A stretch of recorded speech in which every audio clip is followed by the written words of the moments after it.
حضرت ابو بکر صدیق کے بارے میں یہ دو روایتیں، اس کو بھولنا نہیں آپ کو، قربان جاؤں۔ نبی پاک علیہ السلام نے فرمایا میں نے جس کے سامنے بھی دین پیش کیا اس نے تردد کیا، دلیل مانگی۔ محبوب کو دلیل کی کمی تو نہیں، حضور تو خود سراپا دلیل ہے۔ یا ایھا الناس قد جاءکم برہان من ربکم، اے لوگو یہ نبی پاک تمہارے پاس اللہ کی برہان ہے، یہ دلیل بن کے آئے۔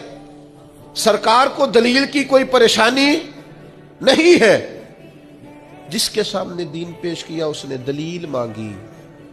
اور دوسری طرف حال یہ ہے کہ حضرت عبداللہ ابن حذافہ فرماتے ہیں سرکار کوئی معجزہ نہ بھی دکھاتے تو چہرہ ہی ایسا تھا، لوگوں نے دیکھتے جانا تھا، کلمہ پڑھتے جانا تھا۔ کریم فرماتے ہیں جس کے سامنے بھی دین پیش کیا اس نے دلیل مانگی، یہ میرے ابو بکر صدیق ہے۔